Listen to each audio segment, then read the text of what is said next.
Oke, bismillahirrahmanirrahim. Assalamualaikum warahmatullahi wabarakatuh. Hamdan wa syukurillah, salatan wa salaman ala rasulillah, amma ba'du. Sahabat sekalian, jika sahabat bertanya tentang bisnis apa yang cocok bagi sahabat, maka dengan mudah saya akan menjawab, nggak tahu, tanya yang mau tanya saya.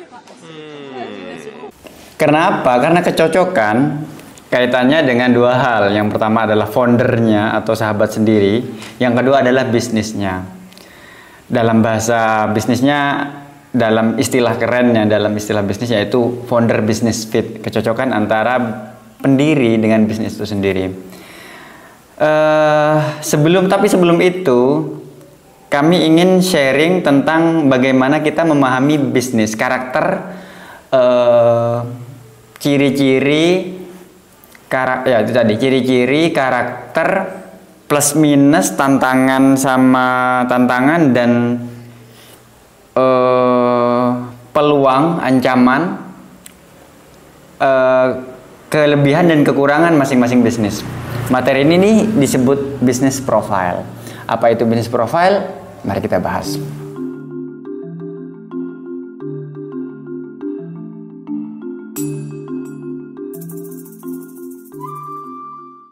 Oke, tujuan materi sharing kita kali ini yaitu yang pertama adalah memahami kategori dan jenis bisnis. Jadi sahabat, sebelum memulai usaha, baiknya kita mengetahui sebenarnya bisnis ini masuk dalam jenis apa dan kategori apa. Yang kedua, analisis sektor plus minus, kelebihan dan kekurangan masing-masing sektor. Karena kaitannya dengan kecocokan juga nanti ya sama foundernya. Yang ketiga adalah strategi aksi bisnis. Ketika kita sudah tahu ini kategorinya ini, plus minusnya ini dari masing-masing sektor, maka kita akan tahu hal apa yang harus kita laksanakan, termasuk wilayah strategi dan wilayah aksi itu sendiri. Oke, business profile saya susun berdasarkan dua kategori besar. Yang pertama adalah bisnis dibagi menjadi 4 dalam kaitannya dengan input, proses, output, sama market. Yang input itu kaitannya dengan ini ya, manajemen, bauran manajemen ya, yaitu ada modal, karya, atau karyawan, ada jenis industri, lalu ada ketergantung bahan baku, dan tingkat teknologi atau mesin. Lalu di proses ada cash flow, tingkat resiko, jumlah resiko, jenis skill manusia yang dibutuhkan, tingkat supply chain management atau SCM, dan biaya maintenance. Itu dalam proses. Kalau yang output ada aliran pendapatan, persentase profit, social involvement atau social engagement,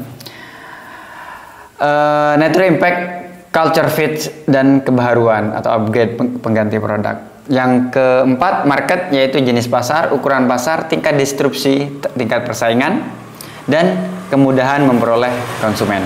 Nah, yang merah itu adalah kaitannya dengan keuangan, sebagaimana yang biasa kami sampaikan ya. Kalau merah itu keuangan, kalau hijau itu marketing, kalau biru itu SDM, dan orange itu adalah operasional. Nanti ini template-nya ya, template kita memahami bisnis tadi agar lebih mudah. Yaitu tadi input, proses, yang tabel pertama yaitu input, proses, output, dan market. Sedangkan tabel yang di bawah yaitu marketing, operasional, SDM, dan keuangan. Contohnya nanti seperti ini. Jadi sahabat akan membuat kayak gini ceritanya ini. Oke?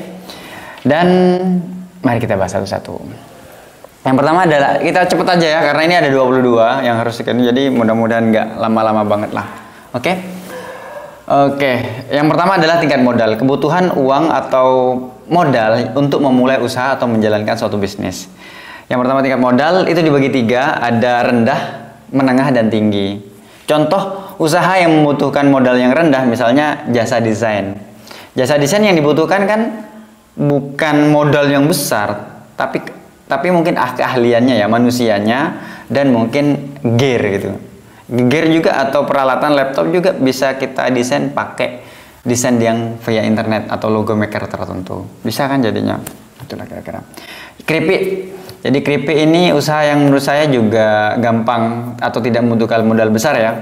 Kaitannya dengan keripik skala rumahan. Kalau keripik yang ada di minimarket atau supermarket modern itu udah kompleks ya, manajemen kompleks itu.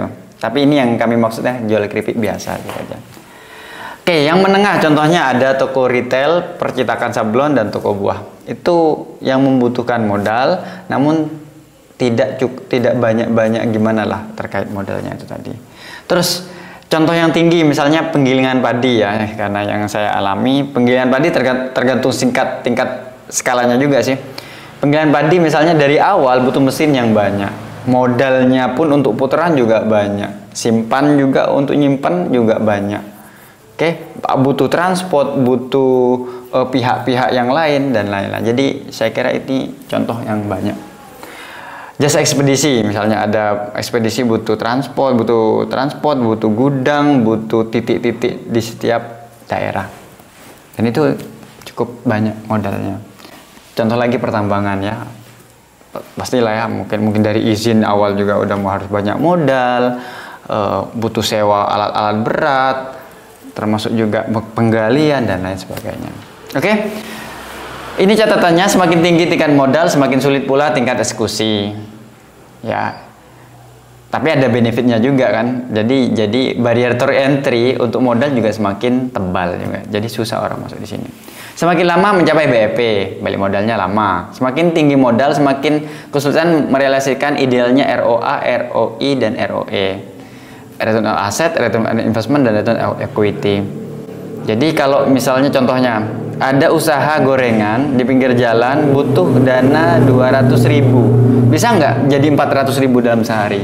Bisa saja kan, karena rendah modalnya. Tapi misalnya ada usaha yang membutuhkan dana 20 miliar misalnya, bisa nggak jadi 40 miliar dalam setahun lah misalnya. Jadi agak susah ya, ada tantangan tersendiri itu. Karena semakin tinggi modal untuk revenue, idealnya revenue misalnya 30% per tahun itu juga agak cukup effort untuk mencapai itu. Likuiditas rendah karena misalnya udah dibuat beli-beli tertentu, jadi untuk jadi uang lagi susah. Semakin sulit untuk fleksibilitas strategi dan exit strategi. Oke, nah kaitannya yang tabel yang kita akan buat itu tadi. Jadi semakin tinggi modal, semakin rendah poin profile. Oke, karena ini usaha baru ya. Jadi kalau butuh modalnya semakin tinggi, maka nilai profilnya semakin rendah. Jadi kita pakai scale 1 sampai 10 ya. Jadi kalau butuh modal banyak, berarti nilainya 1. Oh, nggak butuh modal gimana-gimana banget, bahkan nyaris tanpa modal, tanpa uang di awal. Sedikit atau sedikit. Oh, itu nilainya 10. Dan silahkan analisis selanjutnya. Oke, tingkat karya. Kebutuhan jumlah karyawan untuk melaksanakan bisnis atau keterselesaian proyek. Itu ada rendah, menengah, dan tinggi. Misalnya rendah toko online dropship ya. Saya punya temen itu dia handle sendiri itu satu dropshipan itu reselleran yang online itu tadi. Oke, jadi cukup 1 atau 2 orang lah cukup.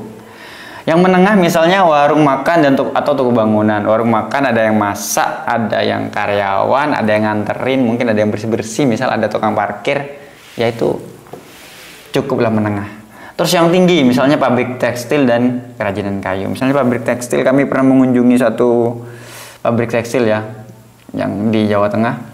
Itu karyawannya ribuan. Ya mungkin ada bagian motong, ada bagian nyetrika, ada bagian jahit, ada bagian dan lain-lain. Itu banyak sekali itu. Termasuk di Lamongan juga ya, di daerah jalan provinsi, jalan-jalan nasional juga banyak pabrik-pabrik yang membutuhkan banyak tenaga kerja. Oke. Catatannya adalah semakin banyak jumlah karyawan, semakin tinggi biaya operasional. Ya, gaji kan semakin banyak. SDM yang semakin kompleks. Resiko ketidakpatuhan dan penyelewengan karyawan. Resiko konflik karyawan. Ini banyak karyawan, banyak orang, banyak drama kan. Makanya orang butuh mesin biasanya. Biasa dia banyak mesin. Ketergantungan pada karyawan ahli itu tadi ya. Jika kita nanti punya suatu bisnis itu butuh karyawan yang ahli, maka kita kecenderungan nyari karyawan ahli jadi semakin susah. Oke, membangun peraturan dan budaya organisasi itu tantangannya. Oke, jadi semakin tinggi karya atau karyawan, jumlah karyawan, semakin rendah poin profile.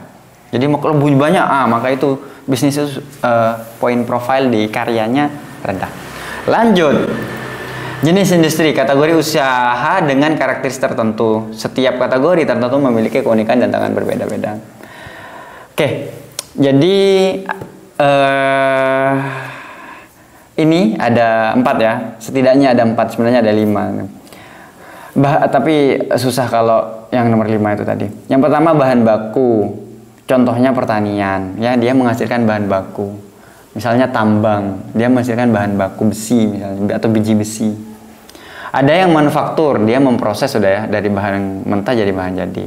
Ada trade atau retail, itu udah perdagangan. Yang keempat ada jasa. Kita coba melihat ya, kita coba lihat perusahaan terbesar terbaik di dunia itu rata-rata dominasi oleh perusahaan yang jasa ataupun produk dan jasa. Contoh yang pertama ini tahun berapa ya? Jadi misalnya yang sekarang Nvidia ya misalnya. Nvidia itu juga termasuk perusahaan yang bergerak di AI kan, AI ya. Dia juga untuk perusahaan jasa tapi dia jual chipsnya. Oke, misal contoh Amazon jasa, Apple dia produk dan jasa, Google jasa, Microsoft jasa, Visa jasa, Facebook jasa, Alibaba jasa, Tencent jasa, McDonald udah fast food ya, makanan sih, tapi saya kira udah turun ya, turun peringkat dari McDonald's. AT&T jasa. Jadi itulah kira-kira sahabat ya. Jadi semakin di Indonesia 6 perusahaan terbesarnya itu dominasinya oleh jasa. Ada BRI, Mandiri, BCA, Telkom, BNI. Jasa semua. Ada satu gudang garam. Tapi selisih rankingnya dengan BNI itu 903 ke 1494. Jauh banget. Jadi dominasi jasa masih dominan. Oke, jadi semakin tinggi jenis industri, semakin tinggi poin profile. Contoh saya ya, misalnya saya usaha penggilingan padi itu tadi. Jika saya petani, maka itu masuk jenis pertama, bahan baku atau material.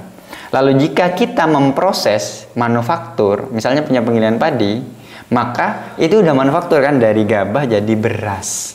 Oke?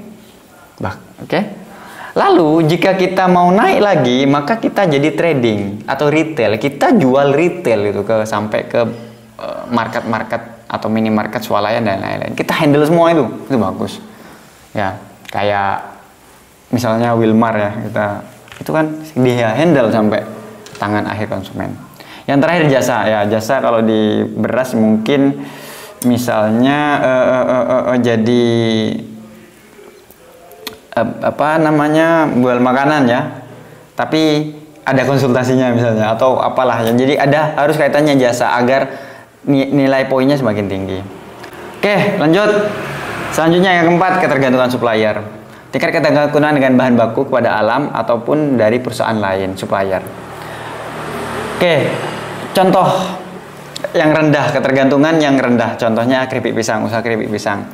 Maka misalnya pisangnya gampang ditemukan atau nggak kenal musim ya, pisangnya ada terus.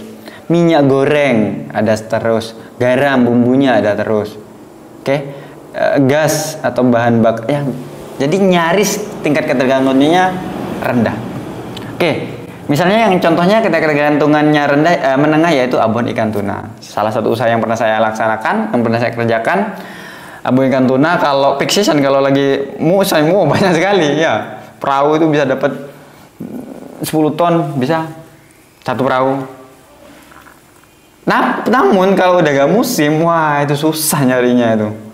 Sebenarnya harus cari ke luar daerah, luar kabupaten malah. Nah, jadi kita kesusahan kalau ada orderan tapi bahan baku kita nggak ada. Maka tantangan ini yang harus dikelola. Makanya kami menamakan tingkat ketergantungannya itu menengah. Ada yang tingkat ketergantungannya tinggi. Contoh saya aja peternakan ayam boiler ya, atau ayam pedaging. Misalnya teman saya pernah usaha, dia buat kandang. Kandangnya juga ada kaitannya desain sama perusahaan ya, kerja sama perusahaan. Jadi bibitnya dia datengin dari perusahaan lain, pakannya dari perusahaan lain, obatnya dari perusahaan lain. Bahkan pasarnya pun itu tergantung pada suatu perusahaan. gitu. Apakah menguntungkan? Ya bisa aja menguntungkan gitu loh. Tapi catatannya adalah semakin tinggi ketergantungan, maka semakin sulit menjaga stabilitas operasional atau daya tawar semakin rendah terhadap harga, jumlah, independensi kebijakan perusahaan dan profit. Jadi nggak bisa kita menentukan harga sekian, harga ayam dibilang kalau nggak mau nggak usah, nggak bisa. Kenapa? Ya kata ketergantungan sama supplier atau perusahaan lain tuh kuat. Kira-kira seperti itu ya. Oke? Gitu. Dan semakin tinggi ketergantungan, semakin rendah poin profile. Ya kan? Iya dong. Oke, next, tingkat teknologi. Jadi, tingkat adopsi teknologi yang diperlukan agar usaha bisa bersaing.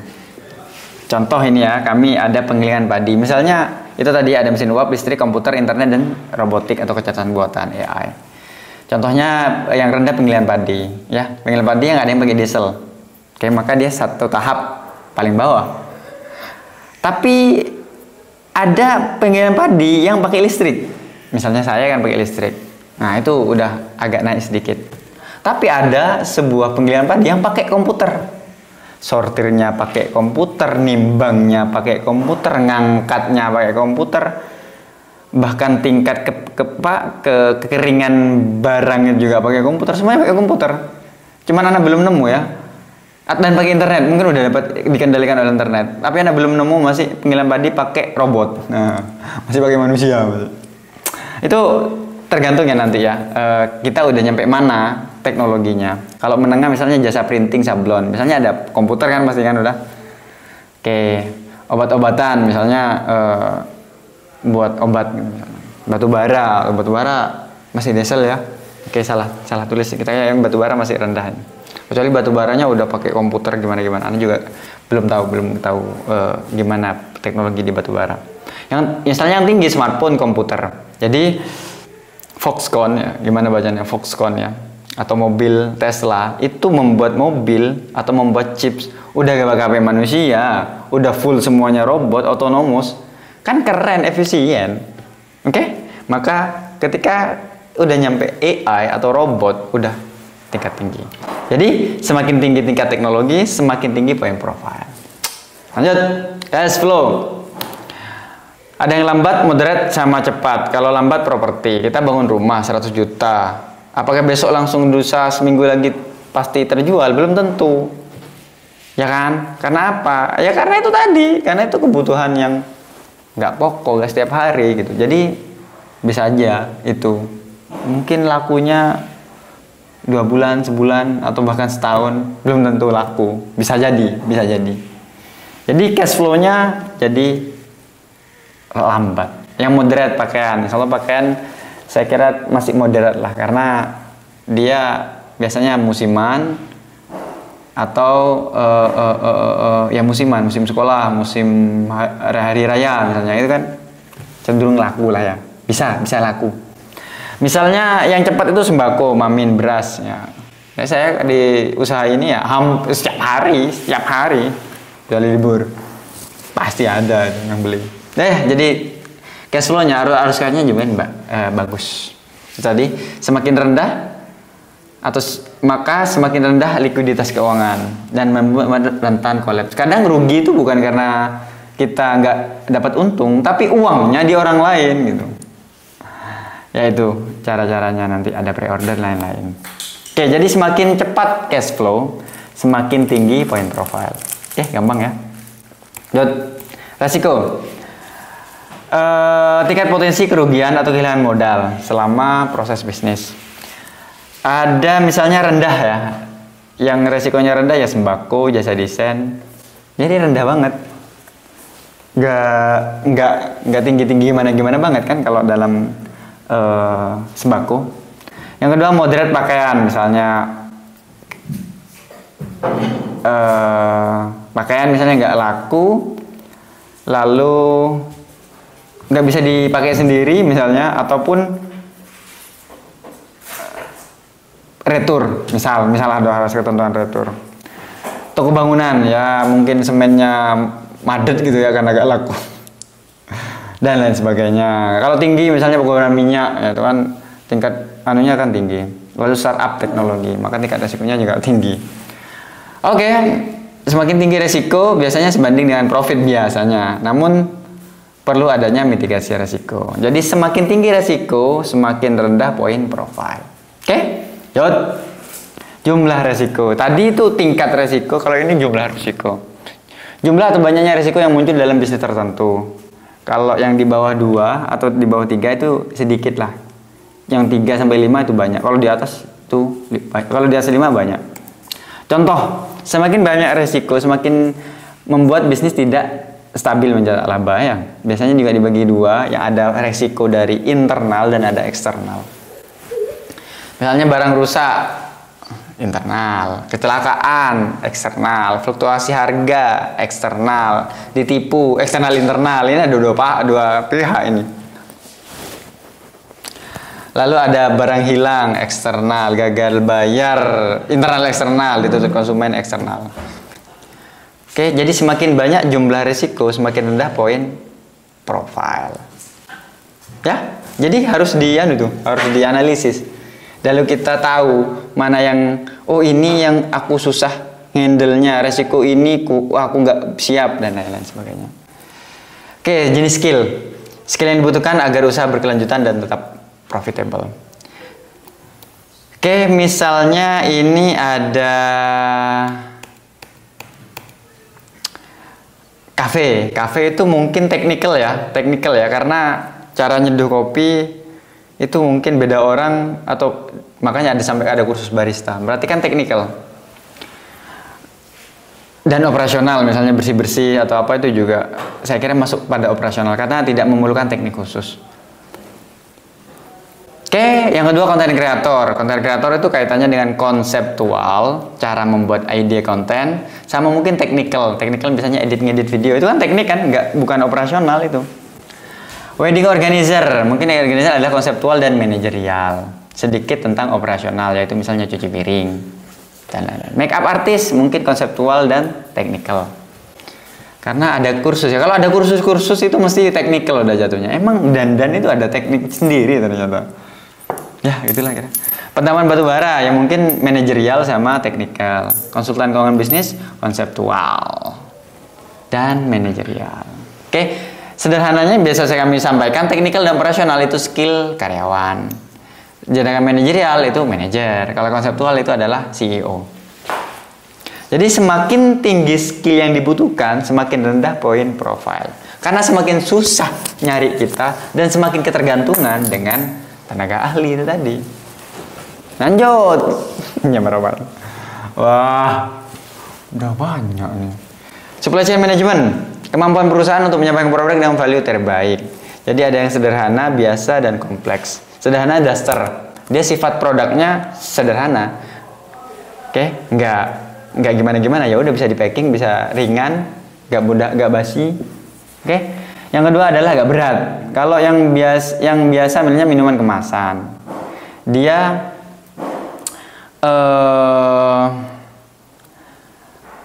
susah untuk di-online-kan ya, susah untuk di-online-kan. Kenapa?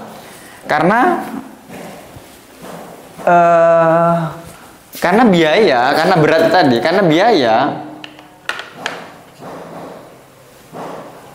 biaya dengan ongkirnya itu beda ya, ongkirnya itu tadi beda. Yang kompleks misalnya sifat roti sehat atau fresh, makanan hangat misalnya.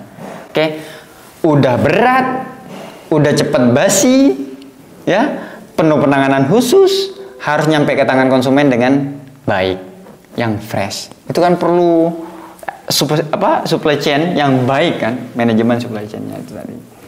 Semakin kompleks SCM, semakin butuhkan sumber daya, modal, sistem, mungkin transport yang besar. Oke, tuh maka semakin kompleks SCM, semakin rendah poin profile. Lanjut tuh, ini udah bisa 40 menit sendiri, tapi tidak apa-apa. Biaya operasional perawatan, biaya muncul ketika bisnis sedang slow down atau tidak produksi. Ya ini jaga-jaga untuk ketahanannya itu tadi, ketahanan bisnisnya. Rendah misalnya jasa desain atau dropship. Ya dropship resikonya apa? Atau biaya apa sih yang timbul ketika nggak ada pesanan? Ya mungkin website doang gitu loh. Atau jasa desain, ya jasa makan doang. Kalau hanya desain freelance ya. Yang normal jualan minuman, ya misalnya listrik, oke, biaya modal gitu paling gimana. Tapi ada biaya operasional perawatan yang tinggi, misalnya hotel. Hotel kalau nggak produksi bayar karyawan, bayar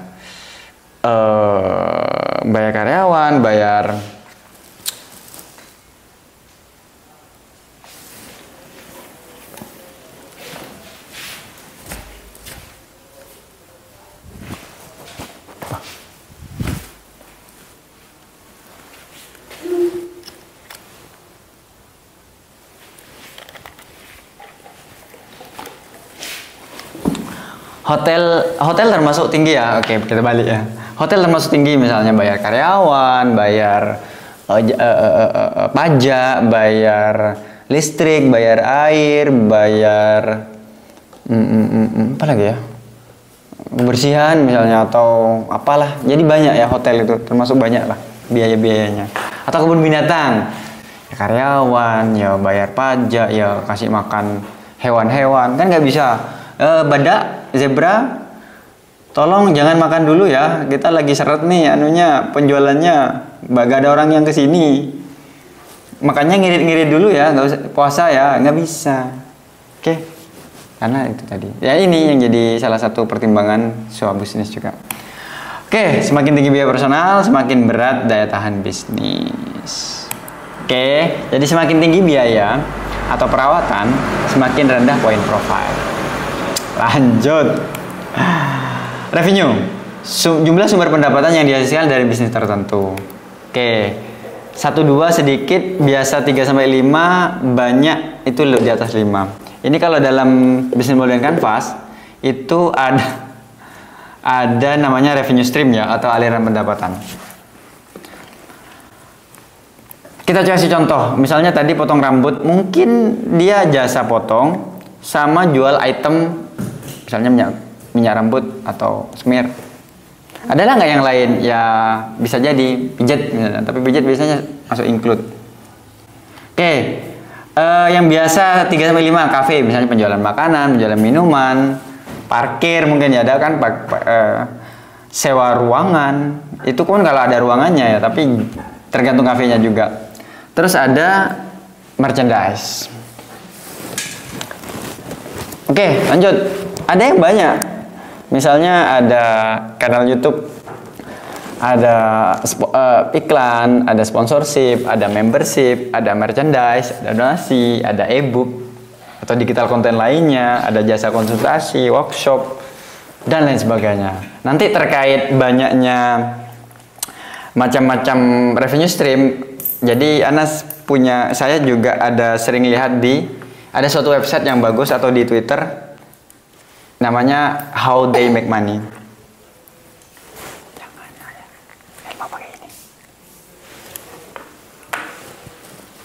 How They Make Money. Lanjut, jadi semakin banyak aliran pendapatan, semakin tinggi poin profile, semakin bagus kan. Lanjut lagi, persentase profit. Persentase profit dari HPP atau modal awal. Yang rendah itu di bawah 10%, sedang itu 10-40%, di atas 40% tinggi. Bisa, ada loh.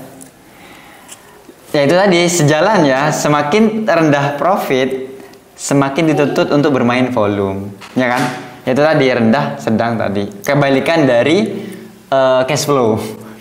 Memang seperti itu memang biasanya. Jadi nggak ada cash flow-nya cepat, profit marginnya tinggi, ya susah. Usaha apa itu? Nggak ada kan? Nggak ada. Yang penting kita siap atas profile dari sebuah bisnis tadi. Oke, semakin tinggi persentase profit, semakin tinggi poin profile. Oke, silakan nilai ya, 1-10. Social involvement atau social engagement. Banyaknya pihak yang terlibat atau terikat dalam bisnis tertentu.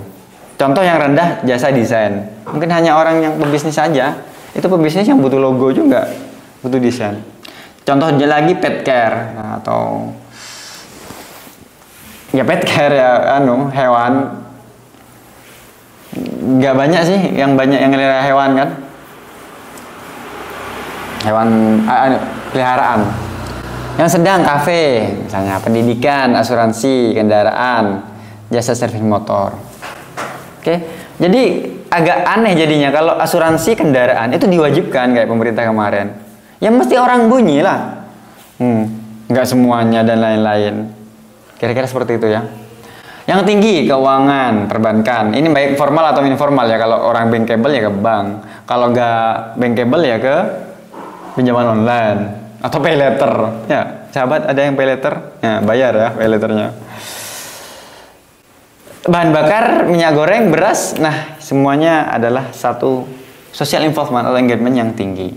Jadi kalau bahan bakar naik, yang teriak itu banyak orang kira-kira gitu. Meskipun nggak semua, tapi banyak orang yang teriak nanti. Ya, karena dia terlibat, karena dia butuh, karena ikut dia terikat. Semakin tinggi keterlibatan sosial, semakin mudah untuk mencari nama. Hal tersebut juga bisa digunakan untuk tujuan dan profit bisnis lain. Namun kritik juga akan semakin keras. Ya gitulah. Karena ada orang yang dia bisnis bukan karena cari uang saja, tapi cari nama. Bukan hanya cari jeneng, kata orang Jawa, tapi juga bukan hanya cari jenang, tapi juga cari jeneng. Ini bagus. Cocoknya bagi siapa bisnisnya kayak gini nih? Bagi politisi. Bagi orang yang ingin terkenal, yang mau banyak dikenal oleh masyarakat. Ini bagus bisnis di sini. Oke, semakin tinggi tingkat keterlibatan atau social engagement, involvement, maka semakin tinggi poin profile. Lanjut, dampak alam. Jadi dampak alam itu ada akibat yang ditimbulkan pada lingkungan kita. Misalnya tidak ramah minyak bumi, pabrik tahu, tekstil misalnya. Jadi pabrik tahu di daerah saya itu ada yang buang ke kali. Jadi selokan got ya, tapi agak besar. Bau nggak? Ya bau lah jadinya. Tekstil itu ada pernah ya kasus juga. Dia limbahnya itu nggak dikelola dengan baik. Yang sedang, dampak alam, makanan, minuman, sembako, kafe, ya itu sedang lah. Yang ramah, contohnya yang ramah, pupuk, bibit, benih, daur ulang plastik, atau landscape itu tadi, penataan lingkungan, itu kan bagus itu. Jadi bagus untuk. Oke. Semakin ramah terhadap alam memiliki beberapa keuntungan. Di antaranya adalah dukungan publik yang kuat, loyalitas pelanggan yang juga tinggi, dan kepercayaan jangka panjang. Bagus. Jadi semakin tinggi dampak alam, semakin ramah, semakin tinggi poin profile. Lanjut, kesesuaian budaya atau culture fit. Ada yang bertentangan, ada yang netral, ada yang cocok. Contohnya yang bertentangan adalah bar atau diskotik misalnya. Itu kan bertentangan dengan value, dengan nilai. Maka bisa ada hal-hal aja yang akan kena. Sarapan sereal. Orang Indonesia itu katanya, dan kayaknya saya juga gitu. Kalau belum makan nasi itu belum makan. Misalnya makan sereal, itu kayaknya nggak turun ke perut kayaknya, nyangkut gitu kayaknya. Ya gitulah kira-kira. Jadi agak susah kalau sarapan sereal ya bagi orang Indonesia. Cuma yang netral, mie. Sebenarnya mie itu makan berat atau makan ringan sih? Ya, siapa tahu mie gacoan, mie setan, mie wismi misalnya. Itu ternyata hanya camilan bagi orang tertentu gitu. Tapi bagi saya udah kenyang lah. Kayak yang cocok nasi pecel bubur misalnya, itu pagi-pagi misalnya sarapannya cocok. Oke. Apa benefit dari jika usaha kita cocok dengan budaya? Yaitu adalah semakin tinggi kesesuaian, semakin mudah produk kita diterima konsumen, dan sedikit biaya edukasi pasar. Jadi semakin tinggi, semakin cocok, semakin tinggi poin profile. Upgrade produk, tingkat adaptasi konsumen terhadap produk baru yang lebih mutakhir. Yang lambat, contohnya otomotif, moderate fashion, cepat teknologi. Jadi ChatGPT ataupun beberapa perusahaan teknologi itu bisa mendapatkan 1 juta user pengguna itu hanya waktu yang tertentu saja. Instagram 2,5 bulan, Spotify 5 bulan, Twitter 2 tahun, dan lain sebagainya. Hingga ChatGPT itu 5 hari. Sering pakai ChatGPT ya, juga ketergantungan sama ChatGPT sama AI udah semakin tinggi kita kan. Lah gitulah kira-kira. Selebihnya kalau Tesla mencapai 1 juta user itu dalam waktu 5 tahun. Lumayan ya, lumayan. Meskipun dia hype banget, tapi ternyata butuh 5 tahun untuk menjual 1 juta kendaraan. Jadi semakin adaptif konsumen, semakin tinggi poin profile.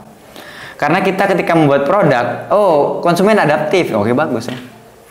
Bisa-bisa aja. Oke, lanjut jenis sektor, jenis pasar. Semakin primer, semakin konsis atau eksis market. Contoh tadi primer pertanian, tambang, sekunder manufaktur dan konstruksi itu tadi ya. Tersier ada wisata, logistik, asuransi, pasar modal. Yang quarter profesional, konsultan, rumah sakit. Yang quinary itu pengembangan teknologi, seni, budaya, film. Yang kaitannya dengan biasanya dia untuk peningkatan skala ekonomi. Contoh, siapa yang jadi pusat keuangan dunia? New York, London, Singapura.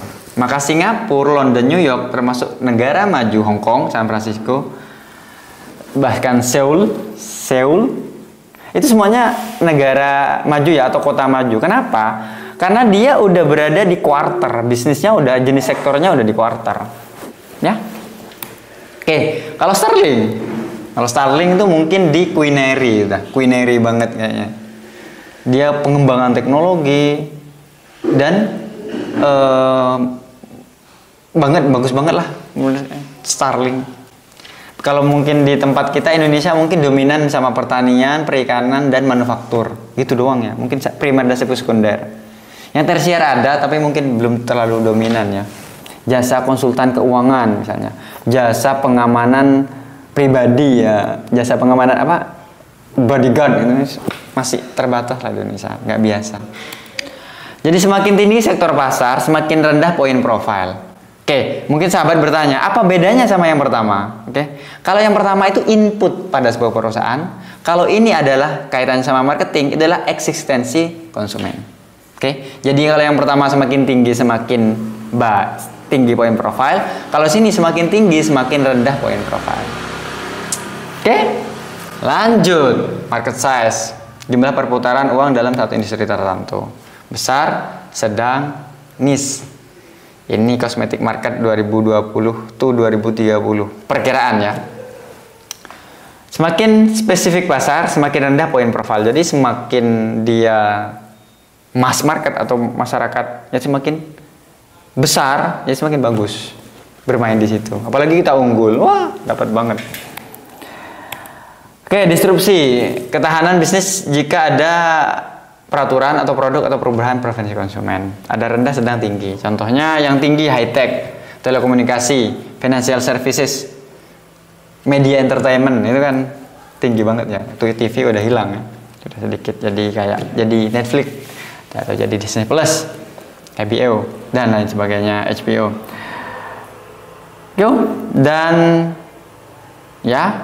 Dan semakin tinggi disrupsi, semakin rendah kan, semakin susah eksisnya perusahaan kita.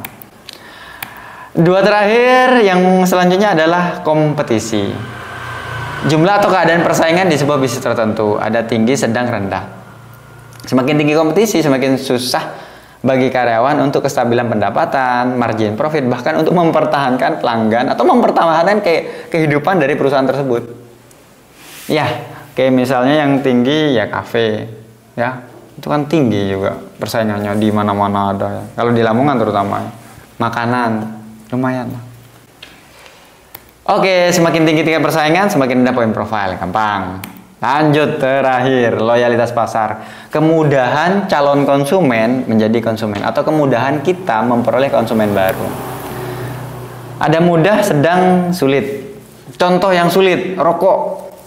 Saya bukan perokok ya, tapi saya punya teman. Dia kalau udah suka jarum super atau LE terus gitu loh.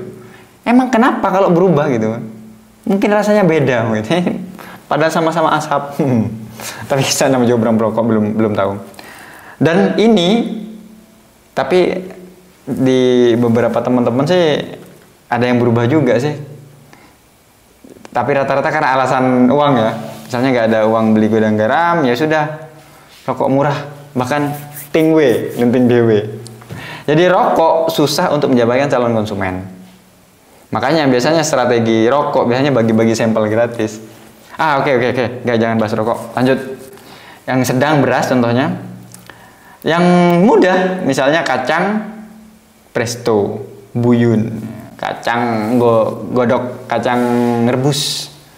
Mikir nggak kita kalau mikir, apakah mereknya kacang rebus harus ini? Enggak kan? Nggak terlalu mikir kan? Bahkan di bis, kacang, tahu, air. Ya, itu. Karena apa? Karena kita gak kenal orangnya, kita gak kenal produknya, kita tetap beli. Karena apa? Ya memang loyalitas pasarnya itu rendah, atau kita mendapatkan konsumen baru tuh gampang. Ya, lanjut. Jadi semakin sulit konsumen menjadi konsumen, maka semakin rendah poin profile. Nah, kita akhirnya sampai pada gila, hampir 1 jam. Pada contoh, ini new business profile template ya, new ya, kaitannya dengan bisnis baru. Contohnya padi. Ana gak mau bahas detail, intinya jika kita usaha padi atau bisnis penggilingan padi, maka tantangannya adalah yang pertama di modal. Lalu di operasional, terutama SCM-nya ini sama industrinya. Tergantung ini ya, kalau industri kalian masih pakai diesel, pakai listrik, udah pakai komputer, silahkan ini diubah. Tapi ini usaha saya yang sedang saya jalani tadi. Maka tantangan saya di SCM sama keuangan. Nah, gitu. Contoh lanjut. Ini adalah kafe kerja yang rencana kami buka insya Allah dalam waktu dekat. Jika kita lihat, maka yang menjadi tantangan itu yang pertama adalah di kompetisi, ya, di kompetisi yang membutuhkan orang itu tadi, sama margin profit. Kalau secara marketing atau secara pasar bisa lah. Yang penting ada orang yang mempunyai circle yang cukup. Oke, jadi tantangannya bagaimana menaikkan persentase profit sama kompetisi itu tadi. Kalau operasional, makan jangan nggak ada. Emang kita susah nyari karyawan kafe, enggak kan? Enggak susah. Tantangannya itu tadi di kompetisi dan margin profit. Karena rendah-rendah biasanya. Kopi 2.000, 3.000. Lanjut. Ini rencana misalnya Batawara Florist and Landscape. Batawara Florist and Landscape tantangannya itu di marketing karena rendah banget itu ukuran pasarnya. Mungkin hanya orang-orang tertentu yang peduli sama landscape ataupun tanaman-tanaman. Oke. Dan di cash flow. Karena mungkin nggak beli harian, project landscape nggak harian. Lanjut, dari gak cepat lama banget ya, hampir 1 jam 45 menit. Nah, ini misalnya jenis bisnis kami rencana juga ada Batawara Business Consulting. Oke, investment ataupun consulting, business consulting atau investment consulting. Maka tantangannya adalah di skill orang yang mau menjalankan business consulting sama cash flow. Karena belum tentu harian juga kan. Dan murni hampir semua masalahnya di marketing. Nah, maka ini usaha kayak gini cocok bagi orang yang dia punya keahlian, oke, tapi keahlian tersebut bisa digunakan kapan saja, apalagi jika ada undangan. Nah itu bagus banget itu.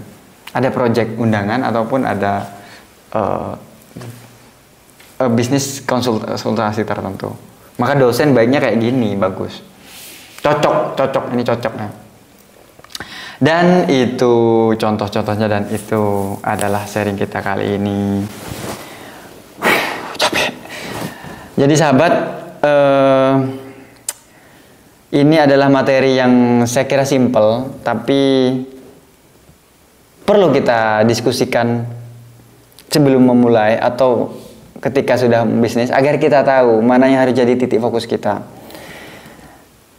Dan sesuai cara menyesuaikan diri dengan jenis perusahaan. Jadi sahabat silahkan, mungkin ada berapa banyak bisnis opsinya, silahkan di profiling itu tadi, bisnis di profiling. Kita kira cocok, aku yang lebih siap yang mana ya terhadap bisnis tersebut.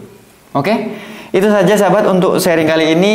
Like jika bermanfaat, subscribe jika ingin menjadi sahabat Batawara, dan kita bertemu di video selanjutnya. Assalamualaikum.